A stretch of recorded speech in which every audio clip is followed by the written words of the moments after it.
So this is where we're starting, and what we're going to do in this video is to look at some additional treatments both to individual sounds and to groups of sounds as well. So let's start with the kick, which so far doesn't actually feature a compressor. I'm going to switch on the soft tube emulation of the TubeTech CL1B, which is an opto compressor, and this is going to allow us to explore exactly what compressors do when they work on individual sounds. Now, when you think about a kick drum sound, you tend to think about bass primarily because obviously kicks are low.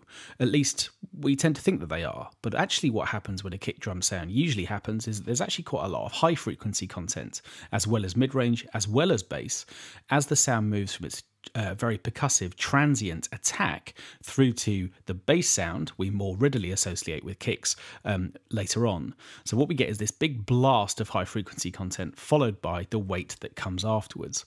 Now, depending on how we set up a compressor, we can either accentuate that percussive transient front to provide lots of snap, or what we can do is to process the whole sound overall, basically bringing the sort of relationship, the dynamic relationship between the low frequency content after that transient and the transient itself closer together.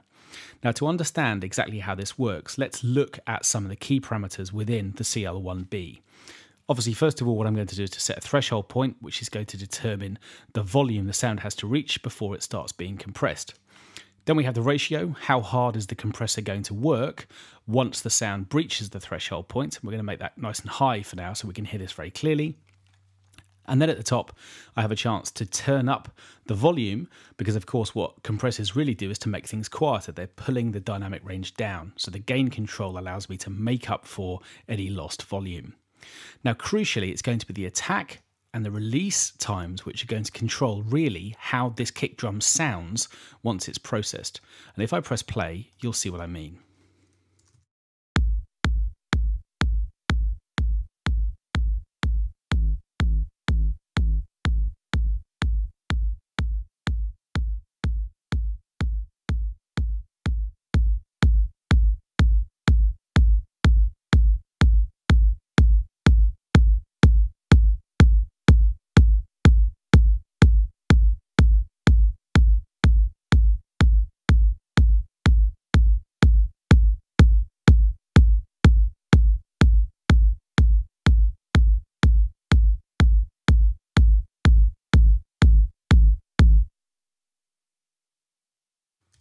So what's happening with the fast attack time is that when we set the attack time very quickly, what happens is the compressor immediately responds, meaning that the transient is affected very quickly, producing this very squashed sound. If we lengthen the attack time, then the transient basically gets through before the compressor begins to work, which means that we preserve the transient, and effectively we're splitting the front of the sound from what happens afterwards. Similarly with the release, how quickly does the sound release after the sound gets underneath the threshold point? If it releases very quickly, then effectively what happens is the compressor is dropping away very quickly in volume once the sound dips below that threshold point. And otherwise we can set a more natural response if we set the sound slowly. And by changing these two parameters, we're hugely changing the sort of way that the two stages of this sound behave. Let's just now set up some settings which sort of feel right for this kick drum.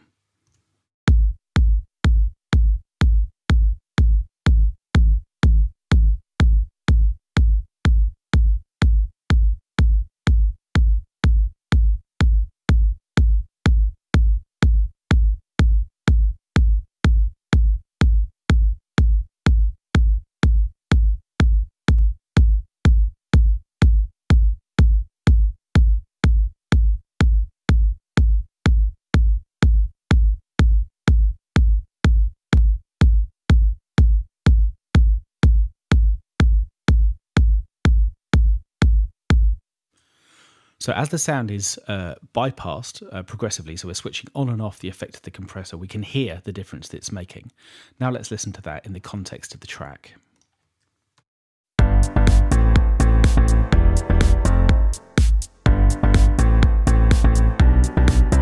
Meet me on the other side, different day, a different life. You can make this night complete.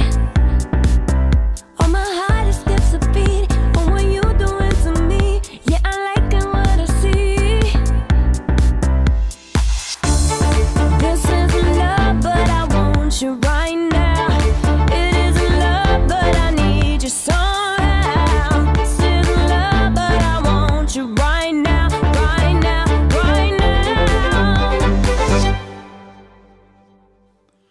And that's working nicely, supporting the other sounds in the mix well. Actually, it'd be very interesting to hear the kick and the bass. Let's just put those next to each other for a moment, both with and without their compression settings. Let's just bypass the LA2A on the bass and on the Tube Tech on the kick drum and listen to this.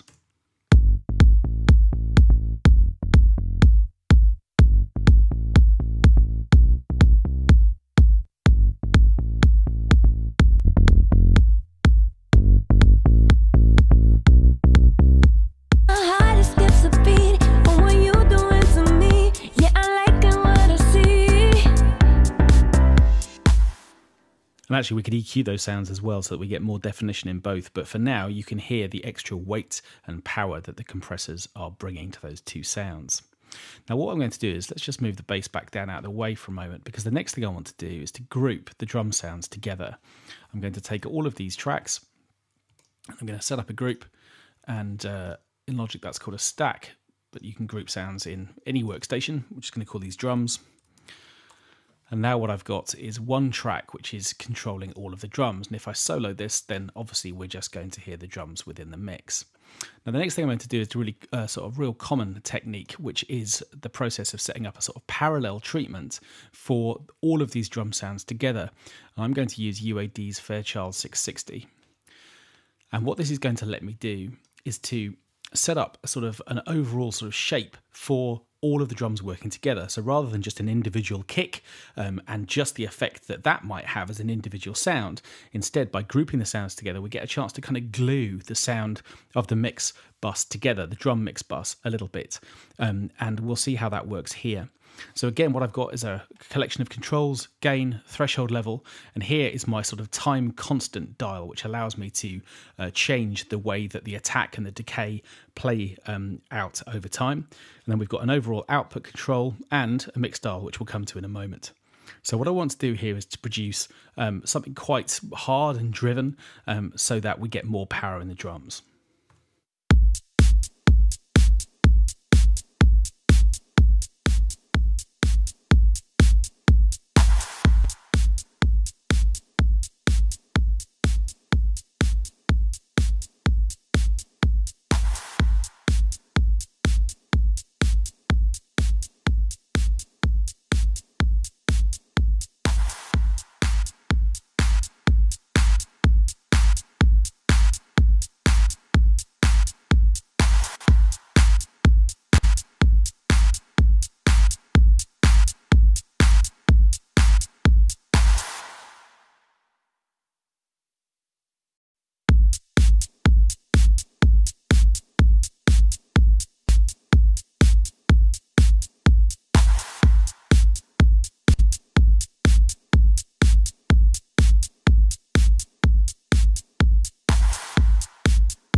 Okay, so you can hear and see that I'm hitting the drums quite hard, and what I've going to do now is to experiment with what happens with the mix dial. So this allows me to create very easy parallel treatments with the mix at 0%. Basically, we're just hearing the dry original sound, and with it at 100%, which is what we've been listening to so far, and we're only hearing the compressor.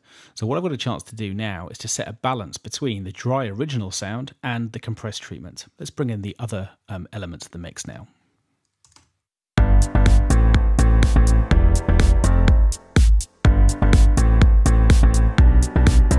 Meet me on the other side, different day, a different life. You can make this night complete. All my heart skips a beat on what you doing to me. Yeah, I like it what I see. This isn't love, but I want you right now. It isn't love, but I need you somehow. This isn't love, but I want you right now, right now, right now. So now we've got a bit of a parallel treatment happening for the drums, which is just giving us sort of more glue really in the mix. And again, we can set this dial wherever we like in order to set that balance. Actually, something around 50% is working nicely. Half dry and half processed signal. And speaking of parallel treatments, we could also set one up on the lead vocal just to give it even more mix power. Now we could set up another dynamics processor actually as an insert on this particular track, but what we're going to do here is to experiment with the other way of setting up parallel treatments, which is basically to set up a new auxiliary and then on this track to insert your processor of choice. Now what I'm going to do is to use a second version of the CL1B, which we looked at on the kick a moment ago. And here what we can do is to solo this lead vocal track. So now what I've got is this send at a generous level being sent to the CL1B on a new auxiliary treatment. And what I'm going to do is just call this parallel lead vocal, so that I know that this is my new parallel channel. Now again, this is a really nice way of bringing power to a mix, because what we can do with the parallel channel is to really smash this compressor quite hard. Remember, we're still going to be listening to the original lead vocal, but what we can do in particular is to bring this nice strong compressed sound and then set a balance underneath the original vocal volume using the fader for this parallel channel here. So for now we'll leave this at a fairly generous level. We won't need this much volume, I don't suppose, when the time comes, but for now it will allow us to hear what we're doing. So again, what I'm going to do is to bring the threshold so that we're actually compressing this sound and set a really nice hard high ratio so that we're getting a lot of compression, and then we can play with attack and release times. Meet me on the other side, different day, a different life. You can make this night complete. On my heart it skips a beat on what you doing to me. Yeah, I like what I see.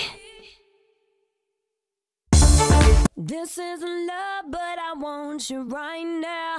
It isn't love, but I need you somehow. This isn't love, but I want you right now, right now, right now.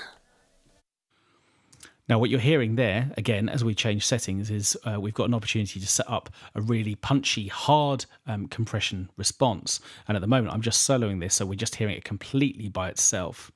Now what I'm going to do is to mute this track and listen to the track the whole way through. And the first thing we'll do is just introduce it on and off, so we're sort of effectively bypassing this effect as we listen to the mix through.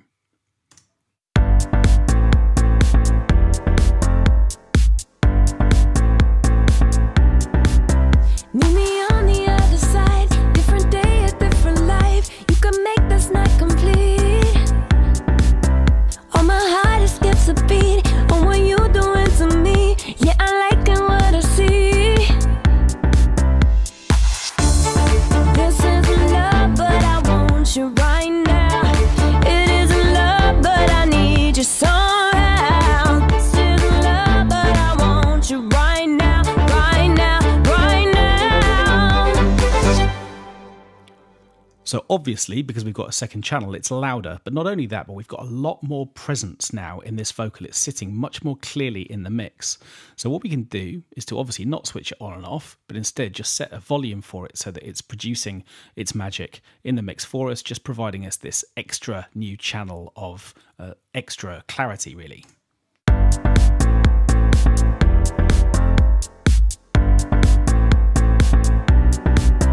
Meet me on the other side, different day, a different life. You can make this night complete.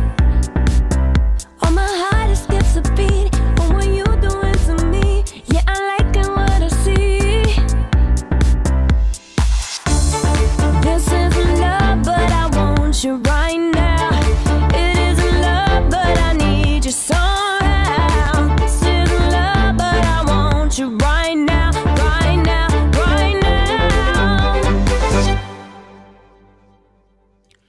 So in addition to the steps we took within the magazine article, we've now added 3 more treatments: an individual kick drum compressor, a compressor over the entire drum group, and now a parallel channel treatment for the lead vocal too.